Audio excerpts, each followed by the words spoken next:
प्रिय बच्चों, पिछले दिनों कक्षा 8 में मंजरी से पाठ 1 वरदे वीणा वादनी वरदे कवि और सुमित्रा ये सूर्यकांत त्रिपाठी निराला की प्रार्थना पढ़ी गई। इसके सभी छंदों का हिंदी में अर्थ लिखना है तथा शब्दार्थ के अलावा मैंने प्रश्न भी लिख दिए थे। आशा है आप लोग उसे लिख रहे होंगे। इसके अलावा भाषा भास्कर से पर्यायवाची शब्द जितना अधिक से अधिक मिले उसे लिख डालिए। साथ ही तद्भव तत्सम विलोम शब्द और मुहावरे और लोकोक्तियाँ लिख डालिए तथा हिंदी में अवकाश के लिए प्रार्थना पत्र भी होमवर्क की कॉपी पर लिख लीजिए। अब हम लोग मंजरी के दूसरे पाठ काकी को पढ़ेंगे। काकी एक दुख भरी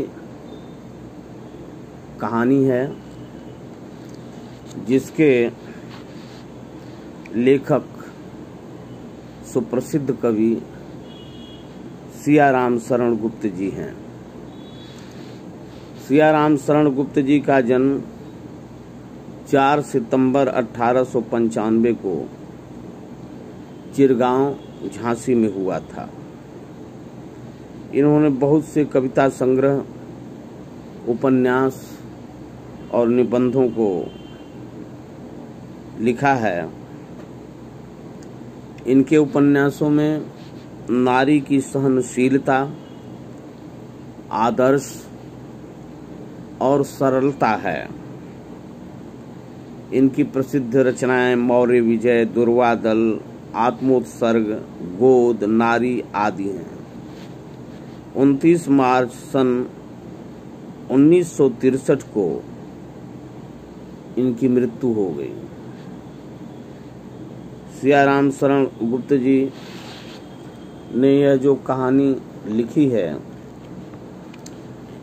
आप लोग अपने अपने घर पर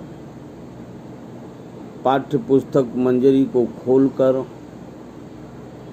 जोर जोर से उच्चारण करते हुए अपने अपने घर में इस कहानी को पढ़ेंगे ताकि हिंदी के शब्दों का उच्चारण ठीक से हो सके।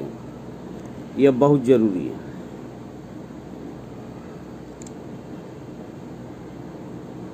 कहानीकार लिखते हैं, जरा पुस्तक अपने सामने खोल करके मंजरी को रख लीजिए और दूसरा पाठ जो कि पेज संख्या 16 पर है, इसका उच्चारण करते हुए मैं पढ़ रहा हूँ और उसे ध्यान से सुनने का और पढ़ने का प्रयास करना।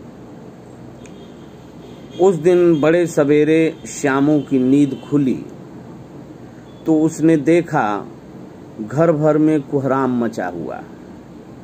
उसकी माँ नीचे से ऊपर तक एक कपड़ा ओढ़े हुए कंबल पर भूमि पर शयन कर रही थी और ऊपर के घर के सब लोग उसे घेर कर बड़े करुण स्वर में विलाप कर रहे थे। भूमि शयन का अर्थ होता है भूमि पर सोना, और विलाप कर रहे थे अर्थात रो रहे थे, जोर जोर से रो रहे थे। लोग जब उसकी माँ को श्मशान ले जाने के लिए उठाने लगे, श्मशान वह स्थान है जहाँ मुर्दे जलाए जाते हैं। लोग जब माँ को श्मशान उठाने लगे ले जाने के लिए, तब श्यामू ने बड़ा उपद्रव मचाया छोटा सा बच्चा लोगों के हाथ से छूटकर वह माँ के ऊपर जा गिरा। बोला, काकी सो रही है, इसे इस तरह उठाकर कहाँ ले जा रहे हो? मैं इसे न ले जाने दूंगा। लोगों ने बड़ी कठिनाई से उसे हटाया। काकी के अग्नि संस्कार में भी वह न जा सका। अग्नि संस्कार यानी श्मशान पर जलाने की प्रक्रिया, नहीं जा सका। एक दासी यानी नौकरानी राम राम करके उसे घर पर ही संभाले रही। यद्यपि बुद्धिमान गुरुजनों ने उसे विश्वास दिलाया कि उसकी काकी उसके मामा के यहाँ गई है, परंतु यह बात उससे छिपी न रह सकी कि काकी और कहीं नहीं, ऊपर राम के यहाँ गई है। काकी के लिए कई दिन लगातार रोते रोते उसका रुदन अर्थात रुलाई तो धीरे धीरे शांत हो गया, परंतु शोक शांत न हो सका, दुख नहीं शांत हुआ। वो प्रायः अकेला बैठा बैठा शून्य मन से आकाश की ओर ताका करता। एक दिन उसने ऊपर एक पतंग उड़ती देखी। न जाने क्या सोचकर उसका हृदय एकदम खिल उठा। पिता के पास जाकर बोला, काका मुझे एक पतंग मंगा दो, अभी मंगा दो। पत्नी की मृत्यु के बाद से विश्वेश्वर यानी श्यामू के पिता का नाम विश्वेश्वर था। पत्नी की मौत के बाद विश्वेश्वर बहुत अनमने से रहते थे। अच्छा मंगा दूंगा कहकर वे उदास भाव से और कहीं चले गए। श्यामू पतंग के लिए बहुत उत्कंठित था यानी उत्सुक था। वह अपनी इच्छा को किसी तरह न रोक सका। एक जगह खूंटी पर विश्वेश्वर का कोट टंगा था। इधर उधर देखकर उसके पास स्टूल सरका कर रखा और ऊपर चढ़कर कोट की जेब टटोली। एक चवन्नी पाकर वह तुरंत वहां से भाग गया। सुखिया दासी का लड़का भोला श्यामू का साथी था। श्यामू ने उसे चवन्नी देकर कहा, अपनी जीजी से कहकर, जीजी यानी दीदी से कहकर गुपचुप एक पतंग और डोर मंगा दो। देखो अकेले में लाना, कोई जान न पाए। पतंग आई। एक अंधेरे घर में उसने डोर बांधी जाने लगी। श्यामू ने धीरे से कहा, भोला किसी से न कहो तो एक बात कहूँ। भोला ने सिर हिलाकर कहा, नहीं किसी से न कहूँगा। श्यामू ने रहस्य खोला, मैं यह पतंग ऊपर राम के यहाँ भेजूंगा। इसको पकड़कर काकी नीचे उतरेगी। मैं लिखना नहीं जानता, नहीं तो इस पर उसका नाम लिख देता पतंग के ऊपर। भोला श्यामू से अधिक समझदार था। उसने कहा, बात तो बहुत अच्छी सोची, परंतु एक कठिनाई है। यह डोर पतली है, इसे पकड़कर काकी उतर नहीं सकती, इसके टूट जाने का डर है। पतंग में मोटी रस्सी हो तो सब ठीक हो जाए। श्यामू गंभीर हो गया। मतलब यह बात लाख रुपए की सुझाई गई, यानी बहुत कीमती बात सुझाई गई, परंतु कठिनाई यह थी कि मोटी रस्सी कैसे मंगाई जाए। पास में दाम है नहीं और घर के जो आदमी उसकी काकी को बिना दया माया के जला आए हैं, वे उसे इस काम के लिए कुछ देंगे नहीं। उस दिन श्यामू को चिंता के मारे बड़ी रात तक नींद नहीं आई। पहले दिन की ही तरकीब से दूसरे दिन उसने अपने पिता के कोट से 1 रुपया निकाला, ले जाकर भोला को दिया और भोला बोला, देख भोला किसी को मालूम न होने पाए, अच्छी अच्छी 2 रस्सियां मंगा दो। एक रस्सी छोटी पड़ेगी। जवाहिर भैया से मैं एक कागज पर काकी लिखवा लूँगा, नाम लिखा रहेगा तो पतंग ठीक उन्हीं के पास पहुँच जाएगी। 2 घंटे बाद प्रफुल्ल मन से श्यामू और भोला अंधेरी को, प्रफुल्ल मन से यानी प्रसन्न खुशहाल मन से श्यामू और भोला अंधेरी कोठरी में बैठे हुए पतंग में रस्सी बांध रहे थे। अकस्मात यानी अचानक उग्र रूप धारण किए हुए यानी गुस्से में रूप धारण किए हुए विश्वेश्वर अर्थात श्यामू के पिताजी शुभ कार्य में विघ्न की तरह यानी बाधा की तरह वहां जा घुसे। भोला और श्यामू को धमका कर बोले, तुमने हमारे कोट से रुपया निकाला है। भोला एक ही डांट में मुखबिर हो गया। मुखबिर जो दूसरे का भेद दूसरे को बताता है। बोला, श्यामू भैया ने रस्सी और पतंग मंगाने के लिए निकाला था। विश्वेश्वर ने श्यामू को 2 तमाचे जड़कर कहा, चोरी सीख कर जेल जाएगा। अच्छा, तुझे आज अच्छी तरह बताता। कहकर कई तमाचे जड़े और कान मलने के बाद पतंग फाड़ डाली। अब रस्सियों की ओर देखकर पूछा, ये किसने मंगाई? भोला ने कहा, इन्होंने मंगाई थी, अर्थात श्यामू ने मंगाई थी। कहते थे इसमें पतंग तान कर काकी को राम के यहाँ से नीचे उतारेंगे। विश्वेश्वर हतबुद्धि होकर वहीं खड़े रह गए। हतबुद्धि यानी जिसकी बुद्धि घायल हो जाती है, उचित अनुचित नहीं सोच पाता, ऐसे व्यक्ति को हतबुद्धि कहते हैं। तो श्यामू के पिताजी विश्वेश्वर हतबुद्धि हो गए। उन्होंने कटी हुई पतंग उठाकर देखी। उस पर चिपके हुए कागज पर लिखा था काकी।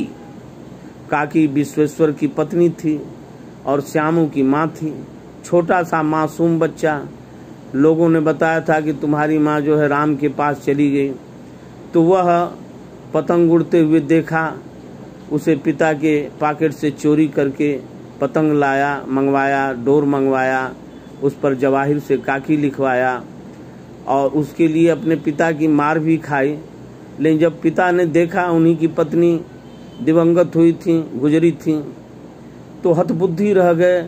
उस छोटे से बच्चे को मार करके वो पश्चाताप करने लगे, क्योंकि वो तो अपने माँ की ममता में, जो अपनी माँ को काकी कहता था, तो वह कि राम के पास से इस पतंग की डोर को पकड़े पकड़े माँ राम के पास से नीचे उतरकर हमारे पास आ जाएगी। बच्चे के मन में माता का बिछोह, उसका माँ का बिछुड़ जाना एक मासूम बच्चे के दिल को कितना घायल करता है। सियाराम शरण गुप्त जी ने यह मातृत्व प्रेम से, दया से, करुणा से भरी हुई ये कहानी हम सबके लिए लिखी है। अब इस कहानी पर जो आधारित प्रश्न है, शब्दार्थ है, ये हमें कक्षा एक कॉपी होमवर्क की मंजरी की हिंदी की बनानी है और उसमें पाठ 1 की तरह पाठ 2 के भी शब्दार्थ लिख लेने हैं। साथ ही इस पर जो प्रश्न हैं कहानी से, उन सभी प्रश्नों का उत्तर भी लिखना है। जैसे पहला प्रश्न है कि समूह ख के नामों को छांट करके पृष्ठ संख्या 18 पर देखिए। कहानी से प्रश्न लिखे हुए हैं कि नामों को छांट करके संबंधित शब्दों के सम्मुख लिखिए। जैसे श्यामू के पिता विश्वेश्वर, श्यामू का साथी भोला, श्यामू के भैया जवाहर, श्यामू के साथी की बहन सुखिया, श्यामू की माँ काकी और श्यामू के साथी की माँ सुखिया। श्यामू ने भोला के सामने कौन सा रहस्य खोला? श्यामू ने भोला के सामने यह रहस्य खोला कि हमारी माँ राम के पास गई है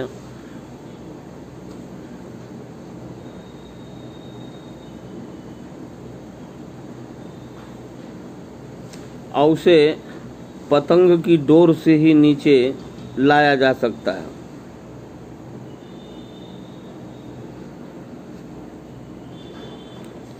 इस पाठ पर आधारित जितने प्रश्न हैं, उन सारे प्रश्नों का उत्तर इस पाठ को पढ़ करके लिखने का प्रयास कीजिएगा।